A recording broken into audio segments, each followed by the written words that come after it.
Hey, what's up everybody, and welcome back to News Dose. And to start off the week, we actually get to talk about Xbox Game Pass as a new open-world action RPG that's coming from, in my opinion, a pretty interesting developer, was announced today. I actually really like what we're seeing so far. I think it has a cool premise, and yeah, we're going to talk about that one later on in the video. And then also, I know there's been some questions surrounding E3. What exactly is happening with E3 this year? And well, it is starting to sound like something is happening after all, so we will talk about that one as well. As always though, if you do like the video, make sure to hit that bell notification, subscribe button, and like button. It does help out the channel a ton, and I do greatly appreciate it. But other than that, let's just go and jump right into things. To get things started off today, though, we're going to go over a topic that's really been a talking point since the launch of the PlayStation 5, and that would be about the DualSense controller and the problems that it's had. Of course, one of the big things with the PlayStation 5 this generation was all the new technology that has been incorporated with the PlayStation 5 DualSense controller, and it does feel great. I really like the adaptive triggers myself. That's probably the big selling point for me. But there was some issues there at launch, whether that be with stick drift or the spring inside the adaptive triggers breaking. And at the time, it didn't necessarily seem to be an all that uncommon issue. This is something that tends to happen with new technology. We run into different issues. But it does appear that PlayStation has been listening to fan feedback, and they have quietly updated the PlayStation 5 DualSense controller. More so, this was specifically done with the newer variants of the controller being the Nova Pink, Galactic Purple, and the Starlight Blue, where it does look like they've changed a few of the parts inside the controller. This was discovered by a YouTuber by the name of Tronics Fix, and as always, I will leave a link in the description below to watch that video. But according to their findings, there was a few different parts inside the controller, including trigger springs being slightly thicker, and they also changed the analog sticks that supposedly might just be able to help it avoid stick drift. So at the very least, it does look like they're changing things inside the DualSense, which is very good to hear. These are not cheap controllers at all, and it is nice and innovative technology, so it is good to see them maybe iron out some of the kinks that we had seen there at launch.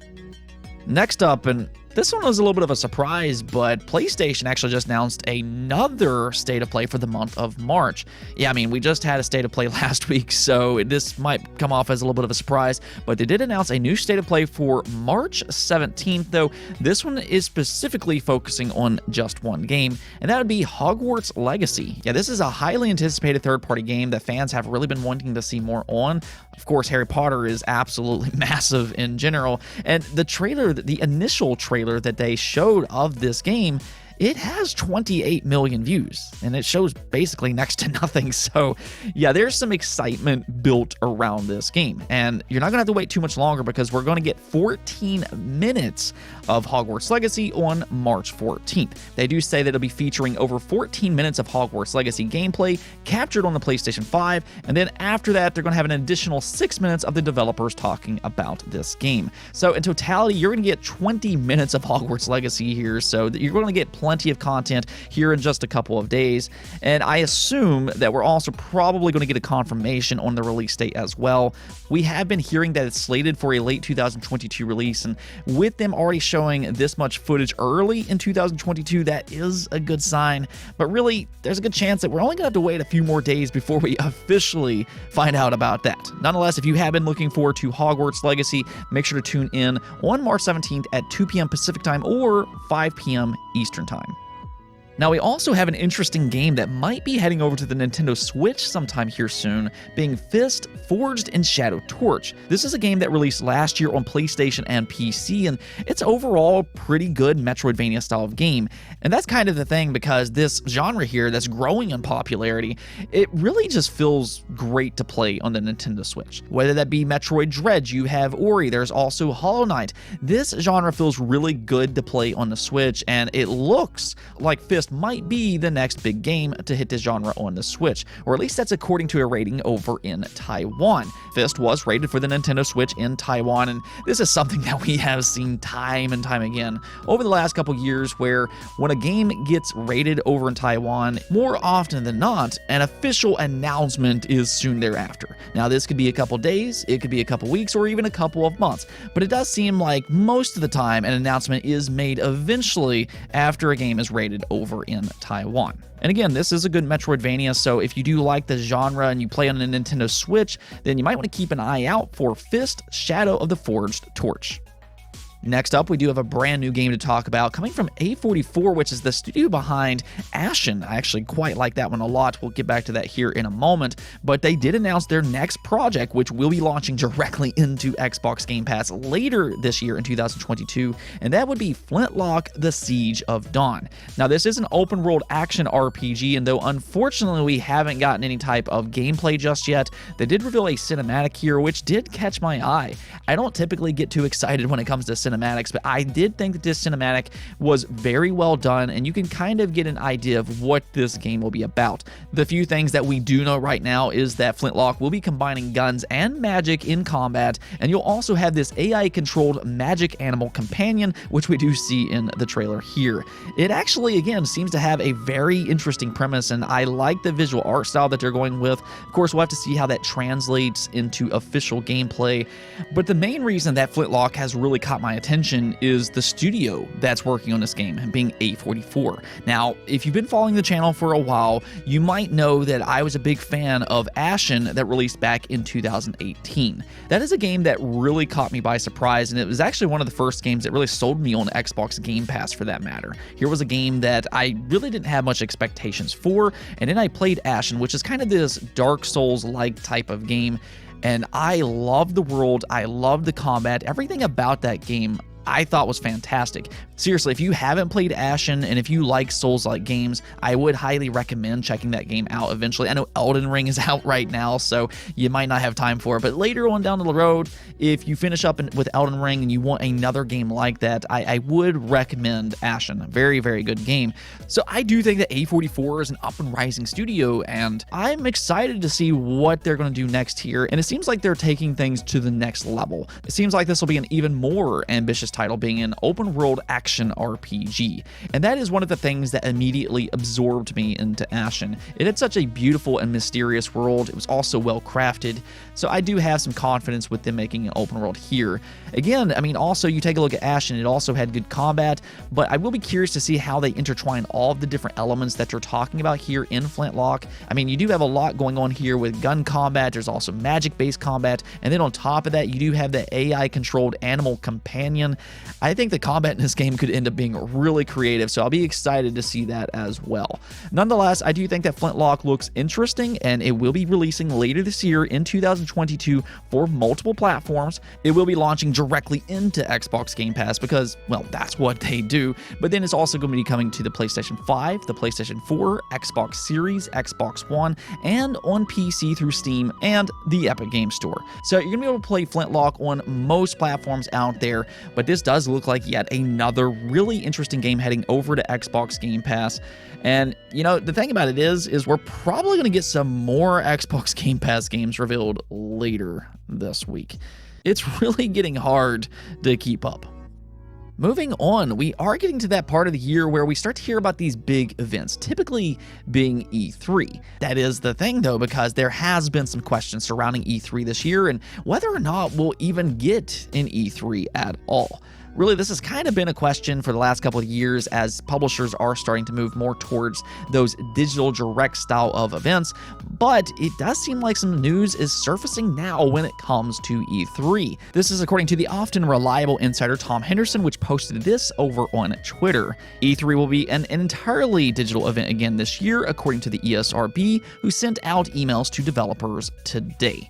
So there you have it. If they are sending out emails right now, then we're probably going to get an announcement of this sometime here soon, hopefully in the next month or so. But there's actually a little bit more to this story than just that, because we are currently hearing of at least one big publisher that will be making a big event for this June, and that would be Xbox. Now, this probably shouldn't come as a major surprise because really between Xbox and Nintendo, these are the two publishers that have kind of stayed committed to E3 here in recent years, and it looks like that's going to be the case as well in 2022. This is according to the GamesBeat journalist Jeff Grubb, which said, "I'll probably have more to say on this soon, but it's in June, not May." Well, they might do something in May or September, I don't know, but I know that they're planning for an E3 style show in June. They're talking to partners to get big games in there. That is ongoing right now, and it's March, so it's not like they can change that train or turn that big ship around. They are heading in that direction, and they're going to do something in that time frame. Now, what's interesting about this is that Jeff Grubb is not the only one stating this, because the Video Game Chronicles also said that they had heard similar things from their own sources. So you're hearing from multiple outlets by this point that Xbox will be doing some type of an event this June. Now, I do find it interesting that he does also say that they might have a smaller style of event, maybe this September as well. I am kind of curious what that's about, but for fans of E3, it does look like E3 will be making a return once again in 2022. And because Xbox is going to be talking to third parties as well, other publishers will be involved. As to what publishers, that remains to be seen. But in terms of Xbox first-party content, I think that there are a few games that at the very least has a good possibility of showing up here at this year's E3. I think the first of which would be Starfield. This is their big holiday release for 2022, so I do imagine that Bethesda will be showing its first ever gameplay this June at E3. Then beyond that, Forza 8, that's another game that likely will be releasing this year, and we haven't seen anything on it, so I do imagine we'll get a reveal for that. Then there's also Hellblade 2 and Avowed. Both of those have a chance of releasing in 2023. And then Perfect Dark. There has been some rumors that it might be releasing in 2023 as well, so maybe we will get some gameplay on that. And as you all know, I'm a big fan of Perfect Dark, really excited to see that one return. And, I think that some gameplay for Perfect Dark is actually needed by this point. There's just way too much speculation when it comes to Perfect Dark and the initiative and how Crystal Dynamics has joined and the people working on the game. So by this point, it'd be really nice to see some gameplay to just kind of calm the storm, as you would say. But yeah, I'm pretty excited to see Perfect Dark, and hopefully we will get a reveal of that sometime here at E3. Now, as for some other publishers that might show up here, I would expect Nintendo to have some type of an event this summer. Really, last year when it came to the third-party publishers, they did not necessarily do a great job, but both Xbox and Nintendo knocked it out of the park last year, and I'd expect something similar here as well. So I wouldn't be surprised if Nintendo announces some type of Nintendo Direct around this time frame, where maybe we hear about, I don't know, Zelda Breath of the Wild 2 finally. I mean, that game is supposedly going to come out late 2022, so got to talk about it eventually. There's also that Metroid Prime Remaster that we continue to hear about, and I mean, they also just announced Pokemon Scarlet and Violet, so they definitely have some games that they could possibly talk about, so wouldn't be surprised if we hear about Nintendo as well. But again, for all of you E3 fans out there, it looks like we will get another year of E3 in 2022. Let's go and take a look at the poll of the day, though, where I asked you all how many game subscription services such as Xbox Game Pass, Nintendo Switch Online, etc. are you subscribed to? Now, I will just go and say that I did make a mistake with this poll because I did not include the number 0 here, and you all very much let me know about that, so I do apologize.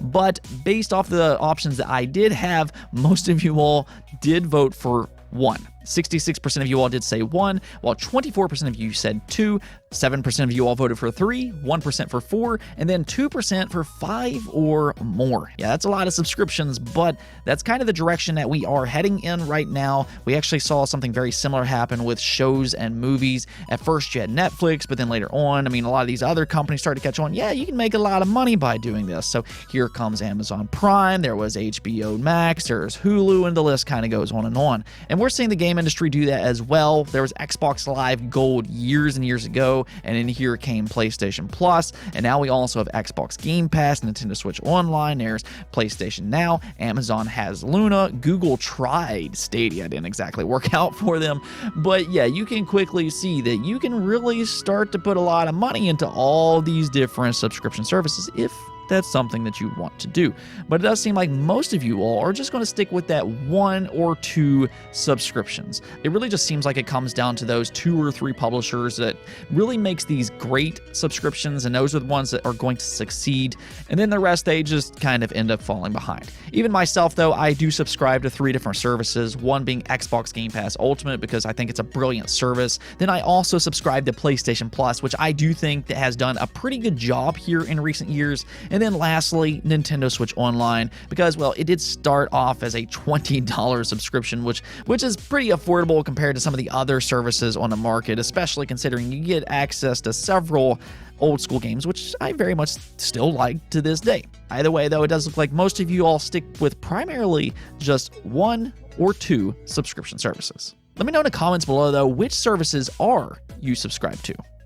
Anyways, though, that's it for this episode, but if you liked the video, don't forget to bell notification and subscribe button for more content just like this. Also, if you'd like to support the channel through Patreon, thank you for making this content possible. Peace out.